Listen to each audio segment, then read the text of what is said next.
Elle se déplace du côté court au côté jardin pour couvrir tous les angles de la nouvelle. Pour savoir et comprendre, Sophie Durocher.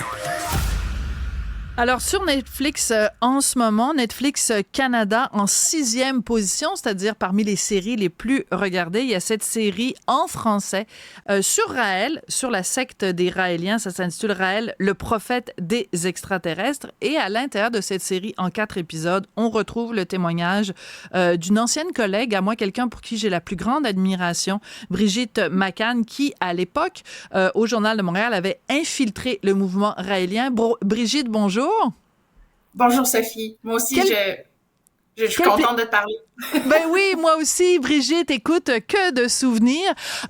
Et j'étais tellement contente. En fait, c'était un incontournable. On n'aurait pas pu faire à Netflix un documentaire sur Raël sans te demander, parce que à l'époque, donc avec Chantal Poirier, photographe, vous aviez toutes les deux infiltré le mouvement raélien. Ça avait donné lieu à toute une série de reportages dans le journal, puis un livre.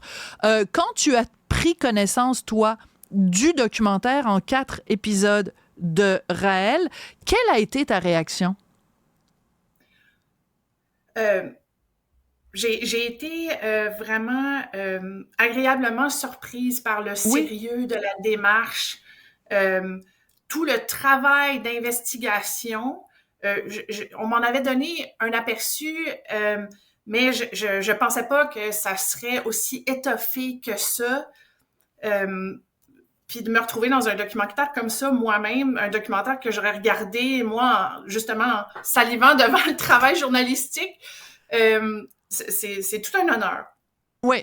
Alors, c'est important de mentionner que tu occupes beaucoup d'espace. Toi et Chantal, vous occupez beaucoup d'espace dans ce documentaire-là parce que le travail que tu as fait, que vous avez fait, est extrêmement important parce que en t'infiltrant dans le mouvement raélien, tu as pu montrer, en fait, dénoncer ce qui s'y passait. Est-ce que tu irais jusqu'à dire que pour le mouvement raélien au Québec, tu les as vraiment... ça a été leur mise à mort, en fait. Après le reportage que tu as fait, que tu as publié dans le Journal de Montréal, ils ont perdu toute crédibilité. Et disons que j'ai contribué à faire en sorte qu'ils deviennent un persona non grata et non plus... Puis, quand je dis j'ai, là, c'est l'enquête du Journal de Montréal avec Chantal aussi. Il y a vraiment des autorités... qui se sont intéressés à eux d'une nouvelle façon. Je pense qu'ils ont perdu leur statut d'église qui leur permettait de ne pas payer de taxes sur leurs revenus. Puis aussi, il y a des gens des autorités policières qui se sont intéressés à certains membres du mouvement qui avaient découvert, entre autres, qu'il y en avait qui avaient des permis de port d'armes.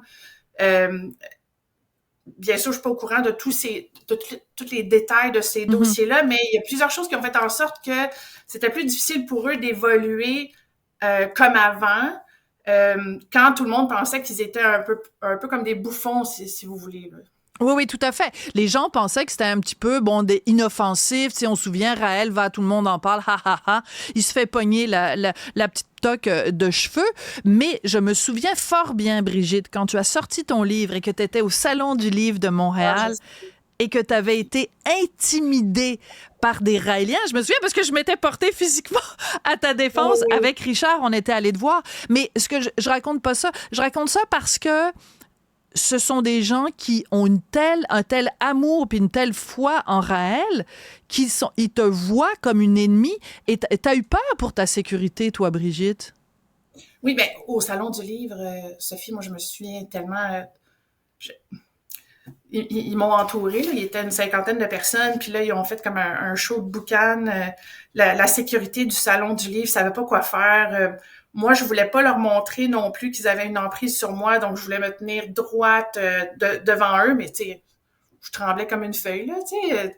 Je me sentais seule, là, puis avec des fanatiques qui avaient une idée en tête, puis je savais pas c'était laquelle. Mais aussi, pendant l'enquête, à quelques reprises, là, on a eu des belles frousses, Chantal et moi. Mais il fallait qu'on rapporte ce qu'on voyait. Rapidement, je me suis rendu compte que l'image qu'on avait du mouvement raélien étaient beaucoup trop légères par rapport à ce qu'ils étaient pour vrai. C'est vraiment un mouvement qui utilisait des techniques pour endoctriner les gens, puis les casser aussi dans certains cas. Puis c'est un mouvement qui a eu des effets ravageurs là, sur plusieurs personnes. Ben, en fait, on parle en fait de relations sexuelles avec des jeunes femmes.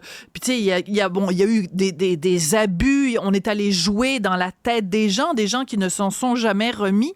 Quand je regardais le documentaire, Brigitte, puis on voit donc ils ont retrouvé Raël qui est maintenant au Japon et il continue. Et il y a des gens qui continuent à le défendre et il y a des gens qui l'aiment et il y a des gens qui croient en lui.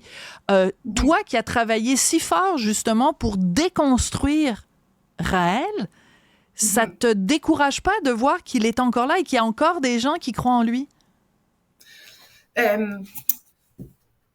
J'ai appris qu'il était au Japon vraiment pendant l'entrevue du documentaire de Netflix. Ils m'ont montré live devant les caméras une scène, la scène où on le voit monter sur scène. Là. Puis là, j'ai compris qu'il y avait un setup, je m'excuse Pas grave.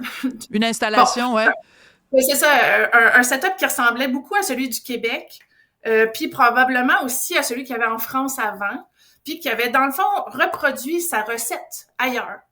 Puis je me suis trouvée naïve par la suite d'avoir pensé que ça avait pu être la fin de son mouvement, parce que dans le fond, c'est un monsieur qui a une recette, qui la reproduit, qui fait juste changer d'endroit quand ça devient trop compliqué. Puis sa recette fonctionne. Donc, j'étais déçue. Je l'avoue, là, j'étais déçue parce que, tu sais, on a tous grandi... Moi, j'ai 50 ans.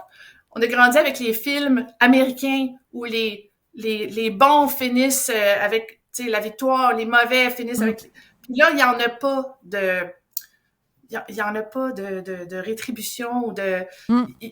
Claude Varillon n'a jamais payé à la hauteur des dommages qu'il a fait.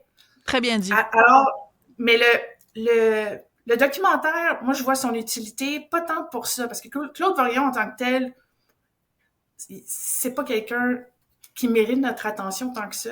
Mais les gens qui sont vulnérables, qui peuvent tomber dans le panneau, c'est en termes de prévention, en termes aussi de validation des gens qui sont passés par ce mouvement-là ou par d'autres mouvements sectaires et qui aujourd'hui se demandent comment ça fait qu'ils se sentent mal, même s'ils s'en sont sortis. Ben, c'est pour ces gens-là que cette démarche-là est importante. En quelque part, les gens comprennent mieux comment ça fonctionne, les mouvements sectaires, puis sont plus solides par rapport à ça, mais aussi par rapport pour aider les gens qui sont passés par là. C'est là que je vois l'utilité du documentaire, puis aussi par rapport à toute la désinformation. T'sais, Claude Varillon, c'est un spécialiste de la désinformation. Il n'y a pas de scrupule à en faire mieux. Puis ça, c'est un phénomène qui est encore, malheureusement, très, très d'actualité. Absolument. Ben écoute, Brigitte, je te refélicite encore. Est-ce que ton livre que tu avais écrit à l'époque de l'infiltration, est-ce qu'il est encore disponible? Est-ce que tu en vends encore des exemplaires? En fait, là, je suis en discussion pour qu'il soit republié. Est-ce qu'on a un scoop ici? Non, parce que en fait, j'ai rien de... Tu sais, je peux juste vous dire que je travaille pour que ça soit republié, mais j'ai pas de confirmation. D'accord. Il y a des copies usagées qui sont disponibles sur Amazon. C'est tout ce que je peux. Ben écoute, je te souhaite que, en tout cas, ce regain d'intérêt, pas d'intérêt pour Raël, mais d'intérêt contre Raël, que ça suscite une réflexion et que, en effet, on réédite ton livre parce que c'est un témoignage extrêmement important. Et je veux souligner encore une fois le courage que toi et Chantal vous avez eu parce que ben, c'est vraiment du journalisme d'enquête, d'immersion. C'est pas tout le monde qui est capable de le faire. Puis je sais que ça a été très ébranlant, mais ça prend des journalistes comme toi. Et merci d'avoir fait ce travail-là. Puis merci de témoigner aussi dans le documentaire de Netflix, Brigitte. Ben, merci beaucoup, Sophie. Puis moi, je voulais te remercier aussi de m'avoir épaulée au Salon du Livre. Là. Ça a été un événement très pénible. Puis tu étais à côté de moi. Puis je m'en souviens encore comme si c'était hier. Je suis contente que tu n'aies pas oublié ça. Merci beaucoup, ma belle Brigitte. Bonne chance avec la suite des choses. Merci beaucoup. Merci.